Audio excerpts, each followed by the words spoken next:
Hi friends, எனக்கு நம்ம one piece episode 1-1-2 தான் பார்க்க போறோம். இந்த எபிசோட பொறுத்த வரைக்கும் லோக்கி ராக்னட் வெப்பன் மூலமா ஒரு பவர்ஃபுல் அட்டாக்கை ஆடம் ட்ரீ மேல லான்ச் பண்ண போறான். அதே மாதிரி கார்னெட்ஸ் இருக்காங்களா, அவங்க பவரை யூஸ் பண்ணி ஜெயிண்ட் சில்ட்ரன்ஸை கிட்னாப் பண்ண போறாங்க. இப்படி ஏகப்பட்ட விஷயங்கள் இருக்க போகுது. ஸோ இந்த எபிசோடுமே இன்ட்ரெஸ்ட் இருக்க போகுது. ஸோ வீடியோவை ஸ்கிப் பண்ணாம ஃபுல்லா பாருங்க.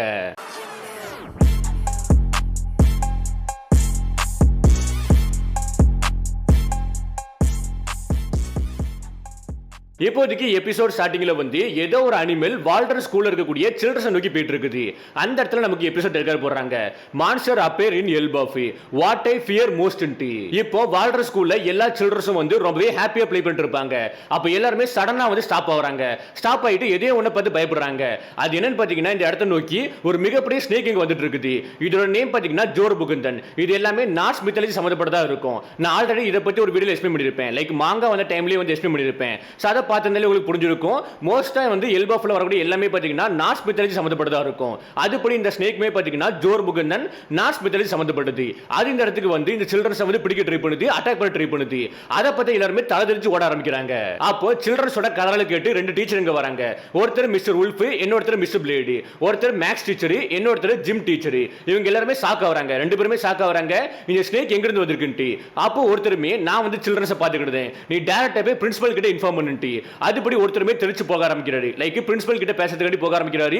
இன்னொரு டீச்சருமே வந்து சில்ட்ரன்ஸை பாதுகாக்க ட்ரை பண்றாரு. அதுபடி மிஸ்டர் உல்ஃப்மே ஸ்னேக் கிட்ட இருந்து சில்ட்ரன்ஸை காப்பாத்துறாரு. காப்பாத்துறதுக்கு அப்புறம் ஒரு சின்ன குச்சியை வச்சு அந்த ஸ்னேக்கை டைவர்ட் பண்ண ட்ரை பண்றாரு. அதுக்கப்புறம் மிஸ்டர் பிரீடா கேட்பாங்க. அவர் பிரின்சிபல் கீபா கிட்ட பேசுறதுக்காண்டி ஃபாஸ்ட் ஓடி வராரு. எவ்ரிஒன், இப்போதைக்கு நமக்கு ஒரு ப்ராப்ளம் வந்திருக்குன்ட்டு. உடனே அவர் மேல எதுக்கு சத்தம் போடுறான்னு கேட்க போஸ்ல ஸ்கூல் ஏரியால வந்து ஒரு மிகப்பெரிய ஸ்னேக் வந்திருக்குன்ட்டு. சோ அந்த ரூம்ல தான் வந்து பிரின்சிபலோட ரூம்ல தான் வந்து நம்ம டீச்சர் ஆஞ்சி இருப்பாங்க. அவங்களுமே வந்து எதுக்கு அண்டர்வேர்ல இருக்கக்கூடிய மான்ஸ்டர்ஸ் எல்லாமே இப்போதைக்கு இங்க வந்திருக்குன்ட்டு. அதுக்கு அவர் சொல்றாரு, இது வந்து அண்டர்வேர்ல்ட் சம்பந்தப்பட்ட மாஸ்டர் கிடையாது, மான்ஸ்டர் கிடையாது, இது என்டையர்லி டிஃபரெண்டா இருக்குன்ட்டு. உடனே பிரின்சிபல் கீபா வந்து ஜன்னல் வெளியே எட்டி பார்க்கறாரு. பார்த்ததுக்கு அப்புறம் அவருக்கே ஷாக்கா இருக்குது. இது அண்டர்வேர்ல்டுக்கு சம்பந்தப்பட்ட மான்ஸ்டர் கிடையாது, இது கம்ப்ளீட்லி டிஃபரெண்டா இருக்குது. அதே மாதிரி சவுல் இருக்காம்ல, சவுலுமே இதை பார்த்துட்டு இருக்கான். இந்த மான்ஸ்டர் எங்க இருந்து வந்திருக்குன்னு செக் பண்ணிட்டு இருக்காரு. அண்ட் சவுல் கூட தான் ராபினா இருக்கட்டும், சோப்ரா இருக்கட்டும், ரெண்டு பேருமே இருப்பாங்க. ரெண்டு பேருமே ஷாக் ஆவறாங்க இதை பார்த்துட்டு. அதுக்கப்புறம் பிரின்சிபல் ரூம்ல வந்து நம்ம கீபா இருக்கார்ல, கீபாவுமே வந்து நம்ம பாசஸை வந்து கூப்பிடலான்ட்டு. அதுக்கு ஆஞ்சிமே வந்து நீங்க என்ன பேசிட்டு இருக்கீங்க, நம்ம வெயிட் பண்ண வந்து சில்ட்ரன்ஸ்க்கு ப்ராப்ளம் வர வாய்ப்பு இருக்குது, யாருக்காவது அடிப்படை வாய்ப்பு இருக்குன்ட்டு. அதுபடி அவரே வந்து களத்துல இறங்க ஆரம்பிக்கிறாரு. பேசிக்கா அவருமே வந்து ஒரு வாரியர் தான். பட் ஸ்டில் இப்போதைக்கு அவருக்கு ரொம்பவே வயசா இருக்கும். அதனால தான் ஃபர்ஸ்ட் யோசிச்சாரு. பட் இப்போதைக்கு வேற வழி இல்லன்ட்டு டைரக்டா அவரே வந்து களத்துல இறங்க ஆரம்பிக்கிறாரு. அதுக்கப்புறம் மிஸ்டர் உல்ஃப கேட்பாங்க. அவருமே வந்து ஒரு சின்ன குச்சை வச்சு அந்த ஸ்னேக்கை டைவர்ட் பண்ண ட்ரை பண்ணுவாரு. பட் ஸ்டில் அந்த ஸ்னேக் ரொம்பவே பவர்ஃபுல்லா இருக்கனால வந்து அவரையுமே அட்டாக் பண்ணிட்டு சில்ட்ரன்ஸ் நோக்கி போயிட்டு இருக்குது. அதுல ஒரு சில்ட்ரன் வந்து மாட்டிடுவான், ஒரு சின்ன பையன் மாட்டிடுவான். அண்ட் அந்த பையனை காப்பாத்த வந்து இன்னொரு பையனே மாட்டிடுதான். இப்போதைக்கு அந்த ஸ்னேக் கிட்ட வந்து ரெண்டு பேரும் மாட்டிக்கிட்டாங்க. அந்த ஸ்னேக்குமே அவனை சாப்பிட ட்ரை பண்ணுது, ரெண்டு பேருமே சாப்பிட ட்ரை பண்ணுது. அப்போ பிரின்சிபல் கீபா இங்க வந்து அட்டாக் பண்றாரு. அவர் வெப்பன் யூஸ் பண்ணி அந்த ஸ்னேக் அட்டாக் பண்றாரு. அந்த இடத்துல கரெக்ட்டா அந்த இடத்துல பாத்தீங்கன்னா சவுலுமே இங்க வராரு. என்ன மன்னிச்சிடுங்க, நான் கொஞ்சம் லேட்டா வந்துட்டேன். பிரின்சிபல் கீபா, இதுக்கப்புறம் நான் பாத்துக்கிட்டேன், நீங்க கொஞ்சம் தள்ளி போய் உட்காருங்கன்ட்டு ஹார்மோன் ஹாக்கி யூஸ் பண்ணி, அதாவது சவுல் பாத்தீங்கன்னா அவர் கையில ஹார்மோன் ஹாக்கியை கோட் பண்ணி ஒரு அட்டாக் பண்ணுவாரு. அந்த அட்டாக் மூலமா அந்த ஸ்னேக்குமே வந்து நாக் அவுட் ஆகுது. இப்போ இத பத்தி சில்ட்ரன்ஸ் எல்லாரும் ரொம்பவே ஹாப்பியா வராங்க. பிரின்சிபல், நீங்க வந்து இதுக்கு முன்னாடி வாரியரா இருந்திருக்கீங்களா, சூப்பர் கூலா இருக்கீங்க. அண்ட் குறிப்பா வந்து சவுல் சென்சியை பத்தி நான் கேள்விப்பட்டிருக்கேன். அவர் ரொம்பவே ஸ்ட்ராங்கா இருந்திருப்பாருன்ட்டு. அண்ட் அவர் குறிப்பா நேவில ஒர்க் பண்ணிருக்காரு நான் கேள்விப்பட்டிருக்கேன். இப்பதான் டைரக்டா பாக்குறேன்ட்டு எல்லாரும் ரொம்பவே சேர் பண்றாங்க. ரெண்டு பேரும் சேர் பண்றாங்க. இப்படி ஒரு சைடுல வந்து எல்லா சில்ட்ரன்ஸுமே சேர் பண்ணிட்டு இருக்க போஸ்ல இன்னொரு சைடுல வந்து ஒரு செட் ஆஃப் சில்ட்ரன்ஸ் குரூப் வந்து தனியா நடந்து போயிட்டு இருப்பாங்க. லைக் லைன் ஆஃப் ஃபார்ம் பண்ணி நடந்து போயிட்டு இருப்பாங்க. அதை பார்த்த மிஸ்டர் உல்ஃபுமே வந்து சில்ட்ரன்ஸ், நீங்க வந்து இதுக்கு அப்புறம் பயப்பட தேவையில்ல. சவுலா இருக்கட்டும், அதே மாதிரி பிரின்சிபல் கீபாவா இருக்கட்டும், ரெண்டு பேருமே மான்ஸ்டர் அந்த ஸ்னேக்கை வந்து டிஃபீட் பண்ணிட்டாங்க. இதனால நீங்க வந்து திரும்பி ஸ்கூல் யாரு கூட வரலாம்னு சொல்ல போஸ்ல யாருமே ரெஸ்பான்ஸ் பண்ண மாட்டாங்க, யாருமே ரிப்ளை பண்ண மாட்டாங்க. அதனால அவருக்குமே டவுட் வந்து டைரக்டா சில்ட்ரன்ஸ் பிடிக்க ட்ரை பண்ணுவாங்க. லைக் தொட ட்ரை பண்ணுவாரு. அப்படி தொட போஸ்ல வந்து அவர் கத்த ஆரம்பிக்கிறாரு. என்னாச்சு நமக்கு காமிச்சிருக்க மாட்டாங்க. பட் அவர் தொட்ட அடுத்த செகண்டே வந்து அவருக்கு அடிபட்டு இருக்கும். அதுக்கப்புறம் அங்க இருந்து ராபினா கேட்பாங்க. ராபினுமே சவுல் கிட்ட வந்து இந்த மேசிவான ஸ்னேக் வந்து சன் வேர்ல்டுக்கு சம்பந்தப்பட்டதான்ட்டி, சாரி அண்டர் வேர்ல்டுக்கு சம்பந்தப்பட்டதான்ட்டி. அதுக்கு அவருமே வந்து இதுக்கு முன்னாடி இந்த மாதிரி ஒரு அனிமலை பார்த்ததே கிடையாது, வைல்ட் லைஃப்ல வந்து நான் பார்த்ததே கிடையாது, இதே கொஞ்சம் டவுட்டா இருக்குன்ட்டு. அப்போ ராபின் வந்து குட்டி பையன் கிட்ட உனக்கு ஒண்ணு இல்லலான்ட்டி. அதுக்கு அவனுமே ராபினை பார்த்ததுக்கு அப்புறம் நீ வந்து லூஃபியோட ஃப்ரெண்ட் ஆன்ட்டி. அதுக்கு அவன் ஆமான்னு சொன்ன அடுத்த செகண்டே தெரிச்சு ஓட ஆரம்பிக்கிறான். பயந்து கொஞ்சம் பிரிண்டு போக ஆரம்பிக்கிறான். ஏன்னா லூஃபி வந்து 3 எபிசோடுக்கு முன்னாடி இந்த குட்டி பையனை வந்து ஊஞ்சல்ல வச்சு பாடாப்படுத்திருப்பான். அதனால தான் பாத்தீங்கன்னா லூஃபியோட ஃப்ரெண்ட்ஸை பார்த்தா கூட இவன் பயப்பட ஆரம்பிக்கிறான். இப்படி ஒரு சைடுல எல்லாரும் பேசிட்டு இருக்க போஸ்ல வந்து ஒரு சின்ன குழந்தை வந்து கட்ட ஆரம்பிக்கிறா. அப்பதான் நோட் பண்றாங்க மிஸ்டர் உல்ஃபுக்கு வந்து அடிபட்டு இருக்குன்ட்டு. உடனே அவர் தூக்கிட்டு வந்து செக் பண்ண போஸ்ல அவருக்கு பயங்கரமா அடிபட்டு இருக்குது. ஆஞ்சி ஆன்ஜிமே ட்ரீட் பண்ண ட்ரை பண்ண போஸ்ல லைக் வந்து அவர் ஊன்ஸை வந்து ஹீல் பண்ண ட்ரை பண்ண போஸ்ல என்ன பத்தி கவலைப்படாதீங்க, சில்ட்ரன்ஸை காப்பாத்துங்கன்ட்டு பேச முடியாம சொல்றாரு. உடனே எல்லாருக்கும் டவுட்டா இருக்குது, என்னது சில்ட்ரன்ஸுக்கா, யாருக்கு என்னாச்சுன்ட்டு. அப்ப பிரின்சிபல் கீபாவுமே வந்து இல்வாவும் மத்த ஆட்களும் எங்கன்ட்டு. அப்ப ரெண்டு சில்ட்ரன்ஸுமே வந்து அவங்க அந்த சைடை நோக்கி நடந்து போயிட்டு இருக்காங்கன்ட்டு ஒரு சைடை காமிப்பாங்க. உடனே சவுலுமே அந்த சைடை நோக்கி போக ஆரம்பிப்பாரு.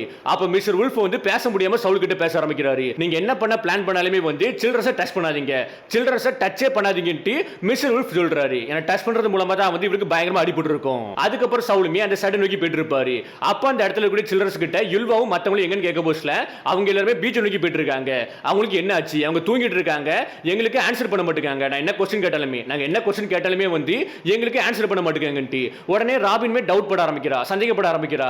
என்னது அவங்க எல்லாரும் தூங்கிட்டு இருக்காங்களா, பட் ஸ்டில் அவங்க நடந்து போயிட்டு இருக்காங்களே, அது எப்படி பாசிபிள்ன்ட்டு ரொம்பவே கன்ஃபியூஷன்ல பேசிட்டு இருக்காங்க. அதை கேட்ட அந்த சில்ட்ரன்ஸ்மே வந்து ஆமா அவங்க எல்லாரும் நடந்து போயிட்டு தான் இருக்காங்க, அதுல எந்த ஒரு மாற்று கருத்தும் கிடையாது, பட் ஸ்டில் அவங்க எல்லாரும் தூங்கிட்டு இருக்காங்கன்ட்டு எல்லாரும் அடிச்சு சொல்றாங்க. இதை கேட்டதுக்கு அப்புறம் என்னமே கன்ஃபியூஷன் ஆகுது இவங்க எல்லாருக்குமே. அப்போ பிரின்சிபல் கீபா வாய்ஸ் கேட்க ஆரம்பிக்குது, எல்லாரும் சவுண்ட் எழுப்ப ஆரம்பிங்க, இந்த மொத்த கண்ட்ரியுமே அலர்ட் பண்ணுங்கன்ட்டு. அந்த சவுண்டை கேட்ட அடுத்த செகண்டே கீபாவை நோக்கி நம்ம சவுல் ஓடி வர ஆரம்பிக்கிறான். கீபா நீ வந்து ரொம்பவே அதிகமா சொல்ற மாதிரி இருக்குல்ல, மொத்த கண்ட்ரியுமே நீ அலர்ட் பண்றியா, எதுக்கு பண்ணணும், இது ரொம்பவே அதிகமா இருக்கிற மாதிரி இருக்குன்ட்டு.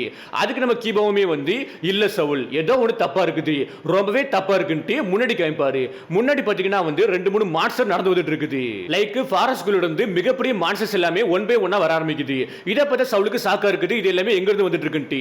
அதுக்கு கீபாவுமே எனக்கு தெளிவா தெரியல, பட் இது கண்டிப்பா வந்து எமர்ஜென்சி சிச்சுவேஷனா இருக்க வாய்ப்பு இருக்குன்ட்டு. அப்படி இவங்க பார்த்துட்டு இருக்க டைம்ல வந்து பின்னாடி சில்ட்ரன்ஸ் இருப்பாங்க.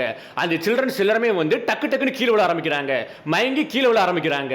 இதை நோட் பண்ண சவுலா இருக்கட்டும், கீபா இருக்கட்டும், ஆன்ஜி இருக்கட்டும், எல்லாருமே பயங்கர கன்ஃபியூஷன்ல இருக்காங்க, எப்படி சில்ட்ரன்ஸ் எல்லாரும் மயங்கி விழுந்துட்டு இருக்காங்கன்ட்டு. அண்ட் சாப்பருமே வந்து சவுல் என்ன கீழே இறக்கி விடு, நான் செக் பண்ணி பார்க்கறேன்ட்டு. செக் பண்ணி பார்க்கறது மூலமா வந்து சில்ட்ரன்ஸ் எல்லாருமே இப்போதைக்கு தூங்கிட்டு இருக்காங்கன்னு தெளிவா தெரிய ஆரம்பிக்குது. அண்ட் பிரின்சிபல் கீபாவுமே வந்து புலம்பிட்டு இருக்காரு, இந்த பிரஷஸான சில்ட்ரன்ஸ்க்கு ஏதாவது ஆச்சுன்னா வந்து என்னால அவங்க பேரண்ட்ஸை வந்து ஃபேஸ் பண்ண முடியாதுன்ட்டு புலம்பிட்டு இருப்பாரு. அப்ப ஆன்ஜி பாத்தீங்கன்னா அந்த 2 மாஸ்டரை பார்த்ததுக்கு அப்புறம் டைரக்டா மாஸ்டர் கிட்ட போக ஆரம்பிக்கிறா. அப்படி போயிட்டு இருக்க பஸ்ல Saul sensei and mister Kiba, principal Kiba இங்க வாங்க, எனக்கு இந்த மாஸ்டரை பத்தி தெளிவா தெரியும்ட்டு. அதுக்கப்புறம் அங்க இருந்து அண்டர்வேர்ல்ட கேம்பாங்க. அல்ல லோக்கியுமே எல்லாரையும் பார்த்துட்டு நீங்க வந்து நினைக்கிறீங்களா என்னோட கால்ல வந்து ஒரே ஒரு சி பிரசன்ட் ஸ்டோன் இருக்கிறது மூலமா என்னோட பவரை உங்களால கண்டெயின் பண்ண முடியும்ட்டு. இது பார்க்கிறதுக்கு கேட்கறதுக்கு ரொம்பவே காமெடியா இருக்குது. அண்ட் குறிப்பா உங்க எல்லாருக்குமே வந்து எல்போவை காப்பாற்ற ஆசை இருந்துச்சுன்னா வந்து என்னை இப்பவுமே வந்து ரிலீஸ் பண்ணி விடுங்க. நீங்க வந்து நினைக்கலாம் நான் இந்த ஸ்டேட்ல இருக்கிறது மூலமா என்னால வந்து ஒண்ணுமே பண்ண முடியாதுன்ட்டு, பட் ஸ்டில் நான் உங்களுக்கு காமிச்சிட்டறேன் என்னோட பவர் எந்த அளவுக்கு அதிகமா இருக்குன்ட்டு, நான் உங்களுக்கு காமிச்சிட்டறேன்ட்டு அவன் ராகடர் வெப்பனை வந்து மேல எடுக்க ஆரம்பிப்பான். அது மூலமா பாத்தீங்கன்னா வந்து ஒரு பவர் வந்து வெளிவர ஆரம்பிக்குது. அண்ட் குறிப்பா வந்து சீக்கிரமா ரிலீஸ் பண்ணி விடுங்க, அப்படி இல்லைன்னா என்னோட வெப்பனை நான் ஸ்விங் பண்ணி முடிச்ச அடுத்த செகண்டே ஆடம் ட்ரீல வந்து படும். அப்படி படுறது மூலமா வந்து ஆடம் ட்ரீல வந்து ஃபயர் வந்து ஸ்ப்ரெட் ஆக ஆரம்பிச்சிரும்ட்டு. இத பத்தி ஹைட்ரஜனுமே லோக்கி நீ பண்ணாதன்னு சொன்னாலுமே வந்து லோக்கி அட்டாக் பண்ணிடுவான். அந்த அட்டாக் மூலமா பாத்தீங்கன்னா மொத்த இடமே பாத்தீங்கன்னா டேமேஜ் ஆகுது. அதாவது ஆடம் ட்ரீல வந்து அடிபட ஆரம்பிக்குது. அது மூலமா அந்த இம்பாக்ட் மூலமா பாத்தீங்கன்னா சுத்திரக்கூடிய எல்லாரும் தூக்கி எறியப்படுறாங்க. லூஃபிலாம் ரொம்பவே தள்ளி போய் விழுவான். அண்ட் லூஃபி பாத்தீங்கன்னா லோக்கியை பத்தி ஷாக் ஆயிட்டு இருப்பான். ஹைட்ரஜனுமே வந்து ஷாக்ல இருப்பான். இது கடையில பாத்தீங்கன்னா அந்த அட்டாக் மூலமா வந்து தண்டர் கிரியேட் ஆகி மரத்துல வந்து ஆடம் ட்ரீல வந்து ஃபயர் வந்து ஸ்ப்ரெட் ஆக ஆரம்பிக்குது. இதுக்கு பின்னாடி பாத்தீங்கன்னா 2 ரீசன் உண்டு. அந்த ரீசன் உங்களுக்கு தெரியணும்னா வந்து கீழே கவர்மெண்ட், அப்படி இல்லைன்னா வந்து நான் இதுக்கு முன்னாடி மாங்கல எக்ஸ்பிளைன் பண்ணிருப்பேன், லோக்கி எதுக்காண்டி இப்படி பண்ணிருக்கான்ட்டு மாங்கல எக்ஸ்பிளைன் பண்ணிருப்பேன். இப்போ பார்க்கிறதுக்கு உங்களுக்கு பாத்தீங்கன்னா ஒரு ஈவில் லோக்கியுமே தெரியும், அதாவது கெட்டவன் மாதிரி தெரியும். பட் உண்மையாவே லோக்கி கெட்டவன் கிடையாது. அதை நீங்க பின்னாடி பாப்பீங்க. உங்களுக்கு தெரியணும்னா இப்பவுமே தெரிஞ்சுக்க ஆசை இருக்குன்னா வந்து கீழே வந்து ஷார்ட்ஸ் கமெண்ட் பண்ணுங்க. இது எதுக்கான ரீசன் என்ன, நம்ம லோக்கி எதுக்காண்டி இப்படி பண்ணிருக்கான்ட்டு ஷார்ட்ஸ் வீடியோல எக்ஸ்பிளைன் பண்றேன். இப்போ அங்க இருந்து நமக்கு வில்லேஜ் கேம்பாங்க. வில்லேஜ்ல எல்லா ஜெயின்ஸ்மே வந்து செலிப்ரேட் பண்ணிட்டு இருப்பாங்க. அப்போ அவங்களுக்கு பாத்தீங்கன்னா வந்து ஹார்ன் சவுண்ட் கேக்குது, அதே மாதிரி தண்டர் விழுந்த சவுண்டுமே கேக்குது. அப்போ ஒரு ஜெயினுமே வந்து செக் பண்ணி பார்த்துட்டு ஃபயர் வந்து ஸ்ப்ரெட் ஆக ஆரம்பிக்குதுன்ட்டு. அதுபடி எல்லா ஜெயின்ஸ்மே இப்போதைக்கு வந்து ப்ரிப்பேர் ஆக ஆரம்பிக்கிறாங்க, ஃபயர் அணைக்கிறதுக்காண்டி ப்ரிப்பேர் ஆக ஆரம்பிக்கிறாங்க. அண்ட் வந்து ஹார்ன் சவுண்ட் கேட்டிருக்கு பாத்தீங்களா, அந்த ஹார்ன் சவுண்ட் எங்க இருந்து கேட்டிருக்குன்ட்டு அந்த இடத்த நோக்கி போக ஆரம்பிக்கிறாங்க. இப்போ அங்க இருந்து பிரின்சிபல் கீபாவை கேட்பாங்க. பிரின்சிபல் கீபாவுமே ஆன்ஜி கிட்ட உனக்கு எப்படி இந்த மான்ஸ்டர்ஸ் எல்லாத்தையுமே தெளிவா தெரியும், நீ இதுக்கு முன்னாடி பாத்திருக்கியான்ட்டு. அதுக்கு ஆன்ஜிமே வந்து ஒரு சின்ன ஃபிளாஷ்பேக் உள்ள போறா. லைக் ஆன்ஜி பாத்தீங்கன்னா ஒரு கிளாஸ் எடுத்திருப்பா. அந்த கிளாஸ்ல பாத்தீங்கன்னா சில்ட்ரன்ஸ் கிட்ட வந்து உங்க பயம் என்ன, அந்த பயத்தை பாத்தீங்கன்னா வரைஞ்சி காமிக்கிட்டு பேப்பர் கொடுத்திருப்பா. அந்த பேப்பர்ல பாத்தீங்கன்னா எல்லாரும் வரைஞ்சிருப்பாங்க. அதுபடி ஒரு சில்ட்ரன் பாத்தீங்கன்னா ஒரு சின்ன பையன் பாத்தீங்கன்னா ஜோர்க் முகந்தனை வரைஞ்சிருப்பான். அடுத்தது இன்னொருத்தன் பாத்தீங்கன்னா அவங்க அம்மாவை வரைஞ்சிருப்பான். அதுக்கப்புறம் இன்னொருத்தன் பாத்தீங்கன்னா வந்து லோக்கியை வரைஞ்சிருப்பான். அதுக்கப்புறம் இன்னொருத்தன் பாத்தீங்கன்னா வந்து சன்கா நிக்கா வரைஞ்சிருப்பான். இப்படி ஒவ்வொரு ஆட்களுமே பாத்தீங்கன்னா ஒவ்வொரு விஷயத்தை வரைஞ்சிருப்பாங்க. அவங்க எதை பத்தி பயப்படுறாங்களோ அந்த விஷயத்தை வரைஞ்சிருப்பாங்க. அப்படிதான் பாத்தீங்கன்னா மிகப்பெரிய ஸ்கெலட்டனா இருக்கட்டும், அதுக்கப்புறம் உல்ஃபா இருக்கட்டும், லோக்கியா இருக்கட்டும், அப்புறம் ஏகப்பட்ட அனிமல்ஸ் எல்லாமே பாத்தீங்கன்னா அப்படிதான் வரையப்பட்டிருக்கும். சோ அந்த பயத்தை தான் பாத்தீங்கன்னா இப்போதைக்கு வெளிய வந்திருக்குது. அந்த பயம் தான் இப்போதைக்கு வெளிய வந்திருக்குன்ட்டு நம்ம ஆன்ஜிமே சொல்றா. லைக் இவங்க எல்லாரும் சில்ட்ரன்ஸோட பயம் தான் இப்போதைக்கு வெளிய வந்திருக்குன்ட்டு. அதுபடி இப்போதைக்கு ஃபாரஸ்ட்குள்ள இருந்து ஒவ்வொரு அனிமலா, அதாவது ஒவ்வொரு மான்ஸ்டரா வெளிய வர ஆரம்பிக்குது. ஒவ்வொரு மான்ஸ்டரும் வந்து பயங்கர பெருசா இருக்க ஆரம்பிக்குது. அது எல்லாமே பாத்தீங்கன்னா வந்து சில்ட்ரன்ஸ் வரைஞ்சிருப்பாங்கல்ல, அந்த வரைஞ்ச டிராயிங் எப்படி இருக்குமோ அந்த மாதிரி தான் இருக்குது. லைக் வந்து அவங்க எதை பத்தி பயப்படுறாங்களோ அது எல்லாமே இப்போதைக்கு வெளிய வந்திருக்குது. இது எல்லாத்தையுமே வந்து சோமரு, கில்லிங்கம், கன்கோன்ட்டு பார்த்துட்டு இருப்பாங்க. பேசிக்கா அவங்களோட பவர் மூலமா தான் வந்து சில்ட்ரன்ஸோட ட்ரீம்ல இருந்து மான்ஸ்டர்ஸ் வெளிய வந்திருக்குது. அண்ட் சில்ட்ரன்ஸ் எல்லாரும் தூங்கிட்டு நடந்துட்டு இருக்காங்களா, அதுவுமே ஹோலினட்ஸோட பவர்ஸ் தான். கரெக்ட்டா இப்போதைக்கு இந்த இடத்துல பாத்தீங்கன்னா வந்து எபிசோட முடிக்கிறாங்க. இந்த எபிசோட பத்தி நினைக்கிறீங்கன்ட்டு கீழே கமெண்ட் பாக்ஸ்ல கமெண்ட் பண்ணுங்க.